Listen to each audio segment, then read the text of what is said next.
we had the conversation on this show. Charlie Usen, myself, Andrew Wagner, when he was on, and we talked about how big of a deal this was yesterday for Jacob Mizorowski. And I told Wagner, I was like, I think this is a huge start for him because it's the first time where you're coming off of a rough outing. He had a rough outing against the Mets, right? He lost control a little bit, walked some guys, gave up a grand slam. Wasn't pretty. Didn't even get through 4 innings. And Wagner's like, Sparky, I agree with you. I think this is a big deal, right? And he was going to write something. We got multiple pieces up that Andrew Wagner wrote yesterday. Go check it out at thefanmilwaukee.com. And I don't think anybody saw Jacob Mizorowski going out, giving up a leadoff homer to Shohei Ohtani. Now, be honest with me. When he gave up that homer to Ohtani, how many of you went, uh-oh? How many of you went, uh-oh? This is the second good team he gets, and this is not how we wanted to start this thing out, Charlie, right? How many people do you think were saying, uh-oh, after Ohtani crushed that ball? I was one of those people. I was a little worried. If Ohtani and all these other great players can start figuring him out a little bit here, maybe he's not as nasty as we thought, and then he was as nasty as we thought. It may be worse. Maybe even better than what we thought at the end of the day. Listen, he hits that home run, and you're just sitting here going to yourself, okay, what is this going to look like now? Right? What's it going to look like now? Mizorowski just got himself into an absolute groove. Struck him out with a curveball. Mizorowski pitches around the leadoff double. He K's Ohtani, K's Freeman. 1-0 ball game as we go to the bottom of the third, and the Miz taking center stage. Dude, he had 12 strikeouts in 5 innings. Quick math.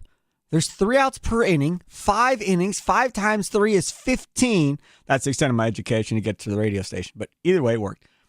That's 15. He got 12 of the 15 outs on strikeouts. I'm telling you. And then the 1 inning, he was a pitch away from an immaculate inning. We're sitting in the living room, and I go to Jackson. I was like, man, he's a pitch away from an immaculate inning, Jackson. What's that? So then I explained it to him. Okay. Throws the curveball, barely drops below the zone. It's like, damn.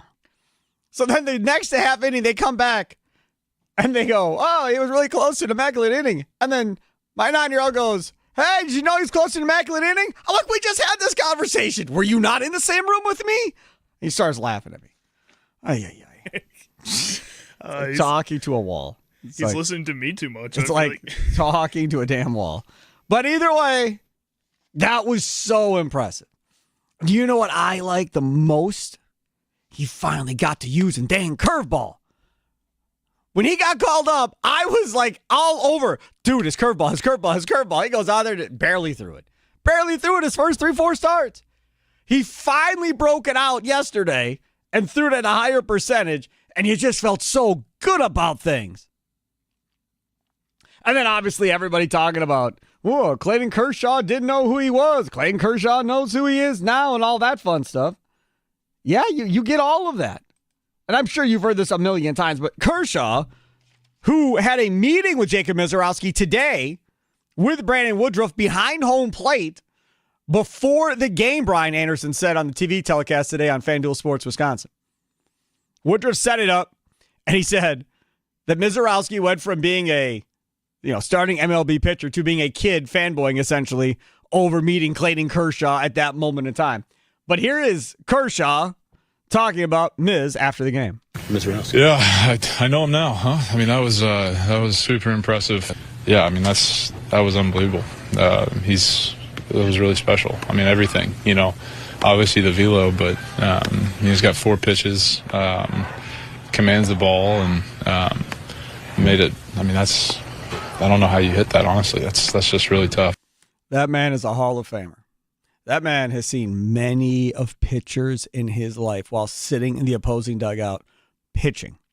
Whether it's day he's pitching against them or whether he's just sitting in the dugout watching one of his teammates pitching against somebody else. He's seen plenty. And I'm telling you right now, he didn't necessarily say it, but that had to be one of the better performances he's seen, especially from a rookie pitcher. I mean, Skeens did his thing too, but Skeens didn't do his thing like this. Skeens wasn't like that necessarily. I mean, that dude was dealing against, one of the most dangerous lineups in baseball at this point, especially at the top of the order. Definitely the most dangerous 1 through 3, 1 through 4 in Major League Baseball. Maybe even best 1 through 6 in baseball, Yeah. if we're being honest. He dominated, and you can't deny it. That comment from Clayton Kershaw sounds like a guy who just watched somebody that really makes you think about retiring.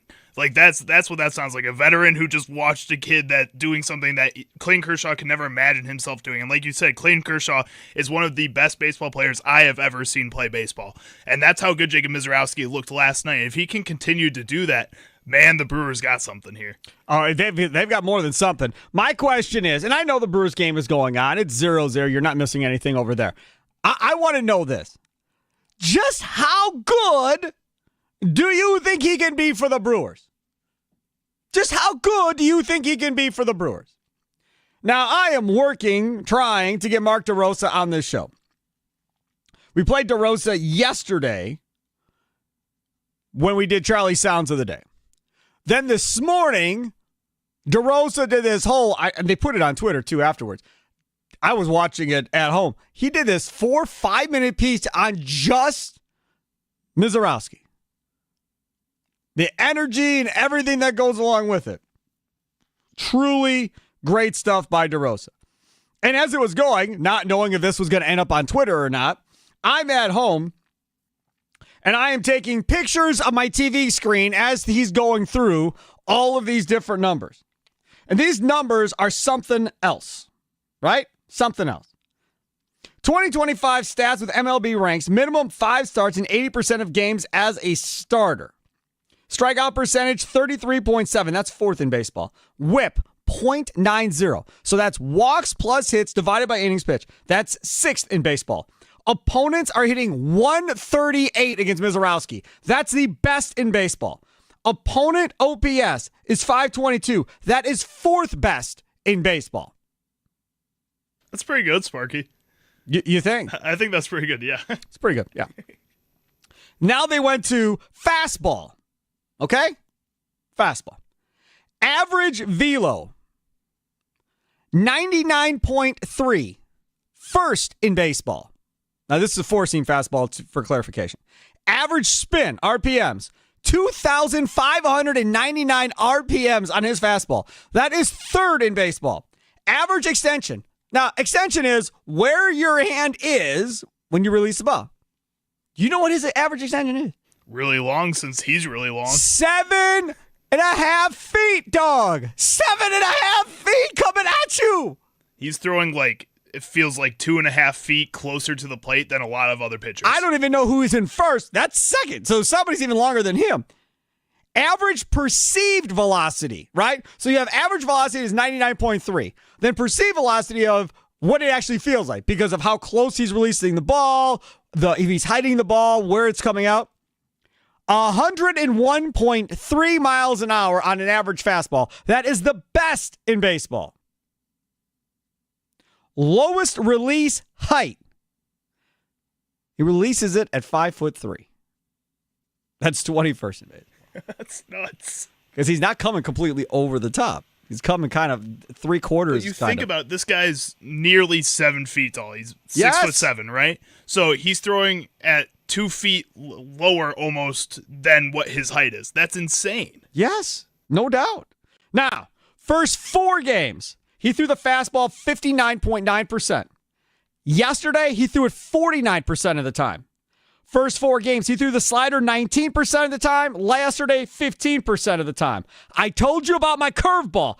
He threw it 13% of the time in the first 4 games. He threw it 26% of that game yesterday. And then the changeup clicked up a little bit too from 7.8 to 9.2 in that game. He changed up the formula of what he's throwing. And you know what the scary part about it is? He can pick where he wants to use heavier in certain games than not. It's almost like a Matt LaFleur Packers offense when you don't know who the feature receiver is going to be on a given Sunday, and you're trying to figure it out as the game's going on, and before you know it, somebody's got like 8 catches for like 95 or 100 yards. Like, damn, I didn't even realize that was their guy today. Didn't feel like it. This dude here, as pointed out by Kershaw, you got 4 pitches that you can land and control, and you throw that hard? That's tough stuff. I got more stats. I don't want to bore you. Here's my answer. Just how good do you think he can be for the Brewers? Nicolay Law Fan Talking text line 414-677-1250. 414-677-1250. Sound off with a recorded voice message on the Odyssey app. Facebook and Twitter at The Fan Milwaukee. Don't forget, we are on YouTube now, live streaming all of our local shows. All you have to do is go to youtube.com/@TheFanMilwaukee. Use that @ symbol, @TheFanMilwaukee. If you can't catch us while we're live streaming it, you can always go back and watch later on, and just go to the website whenever you would like, YouTube website, and check that out. Or stream us on your Odyssey app, your iHeart app, your TuneIn app, wherever you download your favorite podcast at. We are there with you as well. How good do you think he can be for the Brewers? I'm going to say something a little nuts. Say something a little crazy. He might be their Giannis. He might be their Giannis. From the idea of he's just going to be top 2, top 3 player in the league. That's what it's going to be. Did you see Pedro Martinez yesterday? Pedro Martinez was on social media because the game was on TBS, so obviously he was watching it. Pedro Martinez. Let me tell you what Pedro Martinez says. Now, again, I wasn't even following Pedro Martinez on Twitter or X or whatever you want to call it before all of this, but they put it up on MLB Network, so I was like, okay, well, now I want to go see what else he said, if he has said anything else about our guy Mizorowski. So Pedro Martinez had good things, obviously, to say about our guy. Pedro Martinez, Jacob Mizorowski is special. He's got velocity, movement, and that bulldog mentality. Him, Paul Skeens, Tarek Skubal looks like the future of pitching to me. Long legs, long arms, built to dominate. Then a little while later, a second tweet comes. Mizorowski, he's not even at his best yet. Once he learns to conserve energy, he's got the potential to be like Wheeler and DeGrom in their prime. I'll tell you right now, all those names, I'm pretty happy with. You start talking about DeGrom in his prime and what he's going to be. You don't want the injuries. But you start talking about how dominant that dude was and how they couldn't do anything against him for a good amount of years. Yeah, I'll take it. He might be the Brewers' Giannis. Because it does not appear they have one. And the closest they've had to one maybe as Ryan Braun. But even Ryan Braun wasn't Giannis. He was a damn good player, MVP, and a cheater. So that was never really Giannis. And he didn't necessarily do it at that level like Giannis has, where he's a top 2, top 3 player in baseball consistently. I mean, Giannis has MVPs, Defensive Player of the Year awards, Most Improved Player of the Year awards, a championship, which nobody has that's played for the Brewers. So to me, I know I'm comparing and using different sports and everything else.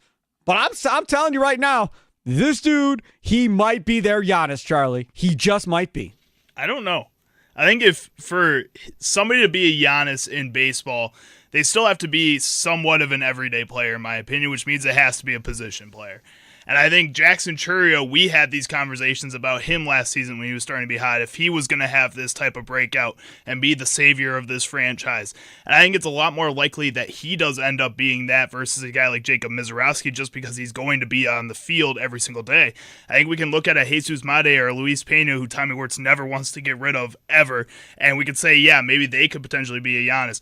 I think I see a guy like Jacob Mizorowski and say that's more of like a prime Damian Lillard if the Bucks trade for him when he was at his peak and put him with a Giannis, which is really cool. That's really exciting. It's not old man Damian Lillard. This is borderline MVP Damian Lillard that we could be seeing here, which is still pretty awesome, but I don't think he can be that main piece of the franchise. But what I also think it means is if this team has a guy who they feel like could be a Giannis-type caliber player in a Jackson Churio, and you have a guy who you feel like can be that prime Damian Lillard-type player to pair with Giannis, then you have to go out and start getting other players around those guys. Hey, you know what else DeRosa brought up on MLB Network? DeRosa goes, hey, man, you talking about Peralta? Fastball Freddie? You talking about Woodruff? And based on what he looked like his first start, if that's what he is, and then Mizorowski in a playoff series with those three?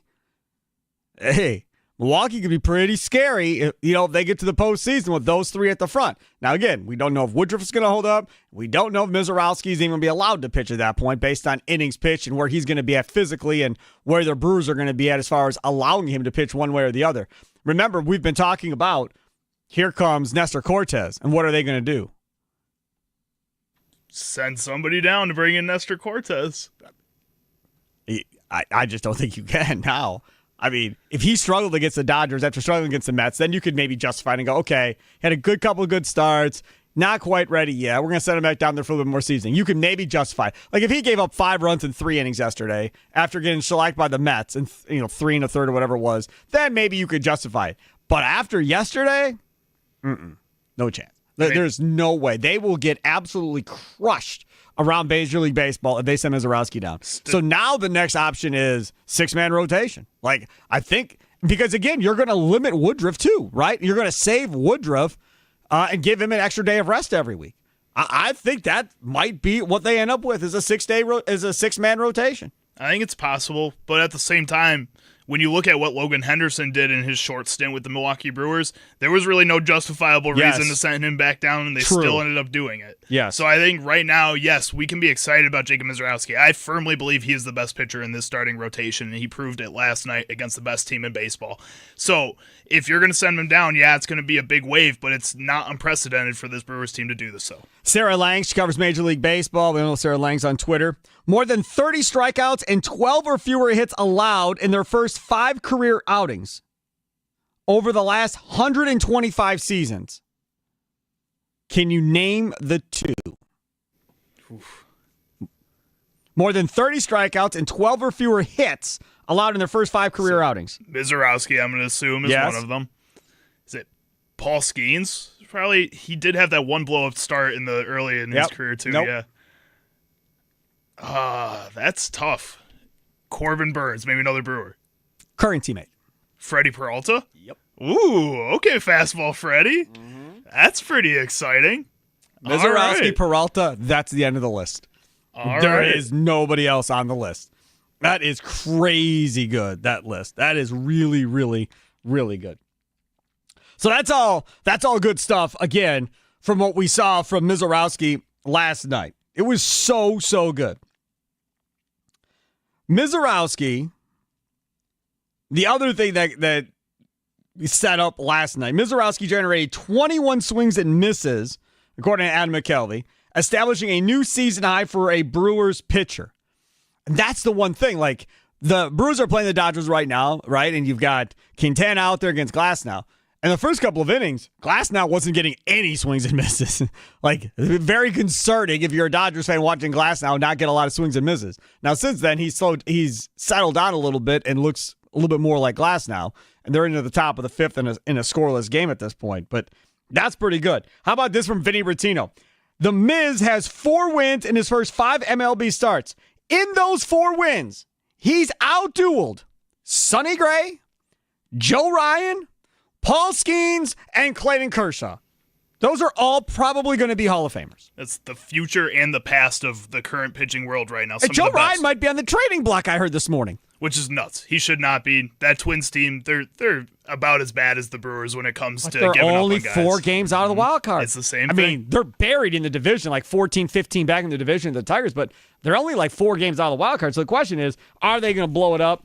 Or do something along those lines. They'll get a haul for Joe Ryan because he's under contract for a couple more years. It's not like he's a rental player. I think they're just more worried about teams like the Blue Jays or the Orioles taking a shot to try to turn their seasons around a little bit, and they just don't have the capital to do that, according to them. No, you're right about that. All right, let's go to Trail, North Side. You're up first. Wisconsin Sports Daily, served up by Wendy's. What's up, Trail? Hey, what's going on, Sparky? I got lots of Buck stuff coming, buddy. We're going to talk Bucks and Westbrook next segment. 240, Mike Evans from Stokely and Evans with Mark Schlereth from Denver Sports 104.3. He's going to talk about Westbrook at 240. At 3 o'clock, I got Dwayne Rankin on, Suns beat writer, to talk about Bradley Beal and that situation. More talk about the point guard situation in the Bucks at 3:20. Charlie Sounds today at 3:40. When the Brewers game ends, we're going to go back to the Brewers, but lots and lots of Bucks talk coming up. I'll be listening, but I wanted to get in on this Miz talk, man. Yeah. Hey, I think the biggest thing with him is what Kershaw said, and I love Pedro Martinez. That's probably my favorite pitcher of all time. I just love Pedro Martinez. He was so good. Yep. He was so good to be so small. I really do love him as far as, but I think what Kershaw said. If you heard what Kershaw said after the game. That was just amazing. He pretty much said that that it was lightning to see him. Like it was like he's pretty much going to be unhittable. He said it's not even the velocity; it's the 4 different pitches that he pretty much has pretty good command over. I'm like, man, yep. You're talking about a future Hall of Famer, and Kershaw used to be a big time flamethrower. And just to hear him say that, I mean, pretty much those guys know when they see you got the it if you got it or not, but.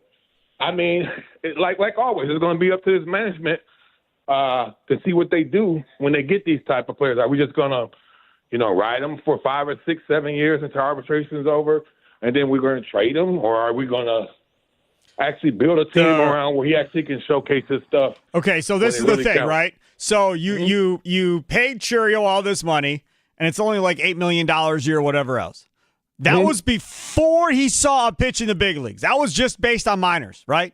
Right. Mizorowski. If you're Jacob Mizorowski and his family, do you take a deal? If they come to you and go, hey, man, we'll give you $150 million over 10 years at $15 million a year, you sign right now. Do you do it? Yeah, how many years does he have? Is he still, 6 or 7 for arbitration? Yeah, plenty of, no, not 6 or 7, but he's probably got another 5 or 6 years under team control, something like that. 5 or 6, so pretty much, okay, 5 or 6. So pretty much you're baiting on 4 or 5 years and how much more you can make. That might be a pretty good deal for him. It might not sound like much right now, but towards the end of that deal, like if he's what everybody thinks he's going to be well outplaying that deal. Well, this is the thing, though. He's a pitcher. I mean, unlike a hitter, a pitcher can blow out his elbow, blow out his shoulder. Look at Woodruff. He missed 2 years, man. And he was about to go into free agency, and the Brewers still paid him. But, I mean, that could happen easily. Yeah, he looked pretty good the other night, too. Yeah. I would say – I know you. I think it was yesterday. I heard you talking about Acuna from Atlanta. Yeah. I think this is one of those lightning in the bottle situations. I think if you can fortify your offense with the pitching that you have right now, meaning we all know injuries can happen. So I'm not going to say that about injuries or whatever. But if these guys stay healthy, and the Brewers still got some more nice prospects coming up that no one knows what they can add to this, I think you got to go for it. That's what I say. If they can beat the Dodgers are the best team in the National League. If that guy can stifle the Dodgers like he did like that, the Brewers are going to have a chance in the series against anybody. That's correct. And that's just I see that. So I'm just saying, do what you can do to put the pieces around him to try to cash in when you get the opportunity. That's all you can do. No doubt about it. Trell, thanks for the call. I appreciate it. And that's the thing, man. That's to me the biggest thing here as we look about where we're at on this. It looks like, based on what I can see here, now this will change if he finishes a top 3 rookie of the year or something like that, right? It looks like he would be eligible for free agency around 2032. Arbitration eligible in 2029. So you're saying you're going to have him for what? The next 6 or 7 years. That's what we're talking about here with Mizorowski. That's a long time That will go very quickly. But that's quite a bit of time. Now, if he is everything we think he is, then you have to do everything in your power to make sure you get this done. That's what I say to that. All right, coming up next, take a quick time out. Switch gears. We'll talk about the Milwaukee Bucks all of a sudden being connected to Russell Westbrook. Yeah, I can't believe it either. But we're going to talk about it straight ahead here and see whether or not you want him or you don't want him. Nicolay Law Fan Talking text line 414-677-1250, 414-677-1250, Facebook and Twitter at The Fan Milwaukee. It's Wisconsin Sports Daily, served up by Wendy's, live from the 1250 AM at 105.7 FM The Fan Studios, powered by the Potawatomi Sportsbook. Time for your fan weather forecast, 79 degrees, mostly cloudy skies going on right now. Looks like clear skies for the rest of the evening and a low of 60 degrees.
That Pat Murphy, he's got a sailor mouth on him, don't he? That's what my grandma always said. You don't have a sailor mouth on you when you grow up. I didn't listen. I got a sailor mouth on me too, I guess. But yeah, Murphy yesterday swearing on TV on the fly ball to the wall. Now, James Outman was up. Runners on second and third, 2 outs. Full count. He goes around. I don't know. You can have your own judgment whether or not you think he went around or not, but they viewed the third base umpire was like, nope, he didn't. So it's a walk. So now Otani's coming up with the bases loaded. And that's a big, big deal there, because if he says he did go around, that's a strikeout. They're out of the inning, and they deal with Ohtani. Now Quintana's got to deal with Ohtani with 2 outs. Now, at least there's 2 outs, I guess. But, I mean, him and Aaron Judge are the last 2 people you want to see with the bases loaded in Major League Baseball at this point, from my standpoint. Potawatomi Sportsbook, that is where you are going to want to be to watch whatever your favorite sporting events may be. Right? Could be tennis, could be golf, could be racing, baseball, right? Maybe some afternoon baseball. That's a great time. Like, I cannot believe how busy they get on afternoon baseball, the Potawatomi Sportsbook, but they do. There are a lot of people betting the afternoon baseball games. So get down there for that. Go down there for the evening slate. You got NBA Summer League going on. I mean, everybody bets on everything, so I'm guessing you could probably bet on the NBA Summer League as well. So go down there, take advantage of all that. 6,500 square feet, 2,000 square foot center screen, and the Potawatomi Sportsbook kitchen, which is amazing. Great food, man. Sandwiches, burgers, wraps, all-day brunch, homemade desserts and pastries made right there on premise each and every day. 48 beers on tap. Go reserve your seat today at potawatomi.com/sportsbook. potawatomi.com/sportsbook. Quintana wanted nothing to do and walked him on 4 pitches to Ohtani. It's 1-0. Nick Mears warming up in the pen for the Brewers. Still 2 outs in the 5th. Just bring Mears out. Like, what are we doing? I hate that. Like, I know it's 2 outs, but at this point, it's bases loaded. Just bring in the fresh pitcher. He's obviously out of it a little bit here. Murphy's still out there arguing about that check call. It's over. It's done. We move on. Let's go. I mean, we can talk about it all you want. It doesn't matter at this point. Like, your pitcher needed to get the next guy out. He threw 4 straight balls to him. There you go. See, now, again, Mookie Betts has not been Mookie Betts all year. So he flies out to Frelick, and they're out of the inning. So 1 run could have been way worse. Like, I'm fine not throwing a strike to Ohtani. I'd rather give up a run unintentionally without saying take your base and giving up a run than giving up 2, 3, or 4 on a bad pitch to Ohtani, and he crushes it. So to be down 1-0 in that situation, as a fan as I am, I'm all right with that. That's the smart decision, but wimp mentality. Go at him, man. No. Test him. It's Quintana. It's not Mizorowski. I'm not testing anybody with Quintana's 90-mile-an-hour fastball. No, we're not doing that. Coming up, Mike Evans, Stokely and Evans with Mark Schlereth, Denver Sports 104.3, The Fan. He'll join us coming up here in about 7 or 8 minutes. We'll talk with Dwayne Rankin about Bradley Beal coming up at 3 o'clock. Suns beat writer from Arizona Central. Is that where he's from, right? That comes up at 3 o'clock, and then more about this point guard situation. We're not in a situation here where we can take a lot of calls, so we'll just touch on it a little bit here. We'll get more in-depth on it coming up at 3:20 about this point guard situation. I was really surprised about this Westbrook story and connection. Really was. Like, I understand a lot of people, because that blew up last night on social media. A lot of people love Westbrook because they view him as the guard version of Giannis, right? A guy that can't shoot all that well from outside, plays 1,000,000 miles an hour, always gives supreme effort, can be emotional. He's more emotional than Giannis, but that's who he is. I don't like it. Now, again, if Giannis is asking, hey, man, go get me Russ, I want to play with Russ, then you got to go get him Russ. Like, well, what am I going to tell you? Even if I'm John Horst and I don't like the idea, if he says he wants him, I got to go try and get him. That's just how this works to keep Giannis happy. Even if it doesn't work, and even if it puts on your face, you know, for the betterment of the organization in the future, you have to do what Giannis wants. So if Giannis wants Russell Westbrook, then by God, go get him Russell Westbrook. I firmly believe in surrounding this dude with shooters, which is the exact same thing that I thought John Horst was in favor of as well, and what John Horst is trying to do at this point. That ain't the guy. Secondly, yes, he averaged a triple-double a year and all of that. Do you view Russell Westbrook as a me player, knowing he's averaged triple-double in a year, knowing he does rack up a bunch of assists? No, I don't think so. I think Because a lot of people do. I know they do, but if you've watched him over the past few seasons, and I think this is the main reason they've been connecting him to the Bucks, when you're going from a team like the Lakers to a team like the Clippers to a team like the Denver Nuggets over and over again, you're seeing him go from these teams that are looking for some kind of little energy boost. Sure. All of them needed that, and the Bucks need that. And I think that's the main reason people are connecting him to this team. I also feel like, yes, he may not be the greatest shooter and he may not be the best locker room presence, but I think at the same time he is a leader when he is feeling good. And if this Bucks team is as good as we think they can be by retooling the way that they have so far, I think he will be in a good mood for this team. The other thing I talked about last season is when Damian Lillard went out, you needed a Kyle Kuzma to then take up that role of being that Giannis when Giannis isn't on the floor, because now that is your one and only game plan. Like you said, Russell Westbrook's kind of that guard version of Giannis. I think he can help this team as a backup point guard when Giannis isn't on the floor by taking that main driving duty that a lot of these other guys on this team just seem to can't do. I don't like Russell Westbrook. I'm not a huge Russell Westbrook fan. Never really have been. I get it. I understand that you want to be more athletic. You want to get up and run down the floor and lead in transition and so forth. Maybe I'm crazy about this. I don't view him like I view Harden, like he's a choke in the playoffs. Even though this last year he didn't play all that well in the second round of the playoffs for the Nuggets. But in that situation, he was the backup. He is not coming here to back up KPJ. He is not coming here to back up anybody. If he comes here, he's going to start. He is going to start. It's going to be Russell Westbrook, Gary Trent Jr., Kuzma, Giannis, and Miles Turner. That's your starting five. But if you can convince him to come off the bench, which I think you can do, he came off the bench for Reggie Jackson in LA, and he still played pretty well in that late stretch of the season there for the Clippers when he was there. I mean, if you can convince him to be off the bench, that's one of the best bench point guards in the league, maybe one of the best bench units in the whole league. All right, we'll talk with Mike Evans, Stokely and Evans with Mark Schlereth. He comes up next. He'll tell us what his thoughts are on Westbrook after watching him play with the Denver Nuggets. That's straight ahead. It's Wisconsin Sports Daily, served up by Wendy's, live from the 1250 AM and 105.7 FM The Fan Studios, powered by the Potawatomi Sportsbook. Sparky here.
Welcome back. It is Wisconsin Sports Daily, served up by Wendy's. The Sparky Fifer with you. Our guy Charlie Usen producing the show, other side of the glass. Joining us now, you can watch him on YouTube. See what his pretty face looks like. He is Mike Evans from Stokely and Evans with Mark Schlereth on 104.3 The Fan in Denver. Thanks for coming out, Mike. I appreciate it, buddy. Sure. I'm glad to be here. He joins us as well on the Fancast hotline powered by Gruber Law. I got to ask, because I've been in a situation that you have been in and are in currently, which is being the guy that's working with two former football players. I've been there. I did it with Gary Ellis and Leroy Butler for over a decade. How is it for you working with those two guys? I had the time of my life working with my guys. Oh, it's been awesome. And you know that the only way it works when you work with a former athlete, the athlete has got to be willing to be made fun of, to be challenged. Yep. And working with guys like Stoke and Stink, they're awesome. I can literally throw anything I want at them, from busting their chops to being critical to disagreeing, and they take it, because if they play I played the game and you didn't card, then we're not going to get very far, are we? Nope. That's going to be the end of the conversation, and whatever you were talking about dies instantaneously. Let's talk about Russell Westbrook. I got to be honest, I didn't see myself having this conversation. I didn't see myself reaching out, trying to get somebody on to talk about Russell Westbrook's time with the Denver Nuggets, but here we are. Apparently, there is some interest between the Bucks and Russell Westbrook. There are some people that think maybe Giannis reached out and maybe he wants Russell Westbrook at this point. There's a bunch of names being connected to the Bucks, because I think everybody realizes, yes, they got Miles Turner, but you lost all that scoring with Lillard. They need to find another scorer. And then if you don't trust the point guard situation with Kevin Porter Jr. and Ryan Rollins, maybe you need a point guard too. The other point guard attached here is Chris Paul. Now, those two players are completely different. So you give me your thoughts on what Russell Westbrook did for the Nuggets and your thoughts on him.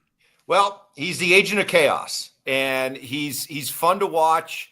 He is a thrill ride, and it's one of those rides that at times can be exhilarating, and at times can leave you wanting to find the nearest bucket to puke into. Okay, wonderful. That's Russell Westbrook. I think Great. I think the key is this. Here's the key. What is his role going to be? When he signed with the Nuggets, he signed for chump change. It was 2 years, player option, second year. He's making about $3.5 million. Chump change, okay? Yep. For that role that was envisioned of him, which was to be a bench guy, was to be your seventh, eighth guy, then he's fine. He still has a lot of game. He still has a lot to offer. The problem here was, because of injuries and because of young players that weren't developing fast enough, they had to ask more of him. And at this stage of his career, he's just not capable of doing that. So if you're looking for him to come to the Bucks and be a seventh, eighth, ninth guy in your rotation, I'm telling you, you'll love him, okay? He'll help you win basketball games. But it's one of those things that the more that you're forced to ask of him, the more you get the diminishing return. So it really comes down to what the role is for Russell Westbrook and how much is asked of him. I mean, I can't see Russell Westbrook going to John Horst and the Bucks. Yeah, man, that's cool. I'll play behind Ryan Rollins and Kevin Porter Jr. and come off the bench. Like, if he comes here, I would assume he's coming here because he knows this is one of the rare teams that's going to have a chance to be in the playoffs, and then we'll see what happens, where he can start and play along a great player in Giannis and a lob threat with Miles Turner, a guy that can stretch the floor a little bit. That scares me as far as him playing 30 to 35 minutes, whatever maybe a night. But the other thing that I have questions about that I'm hoping you might have answers on, and maybe not because that's maybe more of a veteran team in Denver, but what's he going to be like with the younger players? Like, is he going to be willing to mentor and help a Rollins and help a Kevin Porter Jr.? Because Kevin Porter Jr. can play out of control himself too sometimes, but he's really young. So, I don't want him to be the next Russell Westbrook where I want to go puke into a bucket every other game when I'm watching him play, Mike. Yeah, with Russ, you're looking at a guy who he's going to bring a lot of energy. Now, when I say that could be positive energy, that could be negative energy. Sure. You have plenty of players in Denver that really enjoyed playing with Russell Westbrook. There were also some fires that needed to be put out this past year, most notably in the playoffs when Aaron Gordon had to basically take a moment to issue a statement in which he said, these reports that I have a problem with Russell Westbrook and all this, they're not true. He's been a tremendous team. You don't want that, okay? You don't want that for a team that has designs on trying to go to the playoffs. When you said 30 to 35 minutes, I like, no, you cannot. Russell Westbrook is not that kind of player anymore. He's more of a 15 to 21 minute per game guy. If you keep him in that role, like I said, he'll help you win basketball games. But if you bring him there to be a starter or a 30-minute a night guy, it won't work. I agree with you. He is Mike Evans, Stokely and Evans with Mark Schlereth. Of course, catch him 104.3 The Fan in Denver. So Westbrook in the playoffs, I was looking at his numbers. It looked like he was okay at times, but it looked like it fizzled out by the end of that second round. What happened? What changed? Did they play him differently? Because I can't say I watched the series. Right. No, I mean, he's somebody that he's still very good at running an offense. He's still very good at distributing the basketball. He's absolutely willing to be out there and take charges and be physical. His shooting, I mean, there are nights that they're going in, and then there'll be nights that it's just like, please, Russ, stop.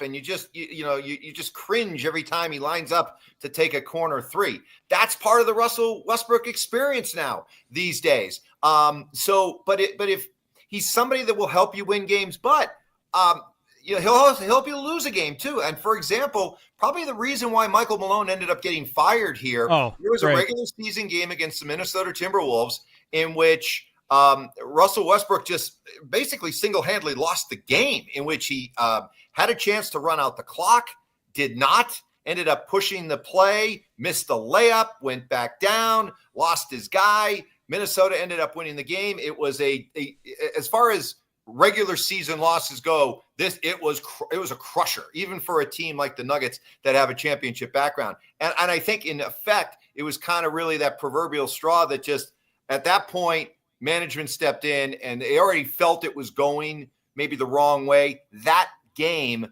that loss, which was really capped off by Russell Westbrook's performance at the end, ultimately sealed Michael Malone's fate. Now, I have one more on Westbrook, and then we'll go back to Malone, because that threw me for a loop, too, when he got let go. As far as Westbrook goes, offensively, we got it. Does he provide anything on the defensive side of the floor? Because Damian Lillard tried. Here's where Russ is pretty good. If you put him in that role where he can kind of play almost like a free safety, okay, and just be a little bit of a roamer, and maybe you put him on one of the weaker guys on the other team and allow him that ability. His basketball IQ is still off the charts. I mean, sure. He's a Hall of Famer. His basketball IQ, there's nothing wrong with that. So from a defensive standpoint, is he a good team defender? Yeah. And will he help make some big plays, deflections, blocks, that kind of thing? Sure. But he's certainly not at the stage now where he can lock anybody up. All right. I want to go back to Mike Malone quick here and wrap it up. So I read that some of the issue was that they wanted him, Booth specifically, who apparently those two hated each other by the end, want him to play younger guys. Malone didn't want to do that. He wanted to play his vets, and that's where everything kind of fell apart and broke apart. Is that true? Is that what led to all of this? Two things here. One, the first part, absolutely. He felt we're in a championship window. We've got a certain amount of time to maximize Nikola Jokic. Yep. I don't want to be breaking in the Zeke Najis, the Julian Strathers of the world. And so he wanted there to be more of an emphasis on bringing in veterans so he could, go out and win. The other thing that ultimately, so that was the first part. And because he and Calvin Booth did not get along, and because Josh Kroenke was really kind of an absentee owner, their friction was allowed to just continue to fester and fester and fester, and it really created a toxic atmosphere around the Nuggets. The other thing, too, is that Michael Malone is just, You'd think for a coach that won a championship that he might be able to kind of back off a little bit, relax a little bit, be able to take a look at the bigger picture and not sweat a Tuesday night game against the Orlando Magic, But this is a guy that's he's a coach, right? There's a game in front of me that I'm trying to win, and I'm going to do whatever I can to win like that Thibodeau. game. He's like Thibodeau. Yeah, and so when you have a coach that burns that hot, maybe for a team made up of veteran players that have been around him for, 8-9 years or so, eventually things got stale. Now, that makes a lot of sense. He's Mike Evans, Stokely and Evans with Mike Schlereth. Check it out, 104.3 The Fan. Follow Mike on Twitter at Mike Evans 104.3 as well. I appreciate you, Mike, coming on, man. Always a fun time. We just started up this whole YouTube thing. Apparently, it's been a thing for a while. We started this like 2 weeks ago, so we're still getting our feet wet with this whole YouTube thing, but we'll figure it out eventually. Hey, Sparky, anytime. I'd love to come on. You betcha, buddy. Take care. Thank you. There he is, Mike Evans, joining us again on the Fan Guest Hotline, powered by Gruber Law. One call. That is all. And thanks for him for coming on. Again, we are streaming live here on YouTube. YouTube.com/@thefanmilwaukee. YouTube.com/@thefanmilwaukee. Use that @ symbol, @thefanmilwaukee. While we were talking to him, Jake Bowers and the Brewers tied this game up at 1.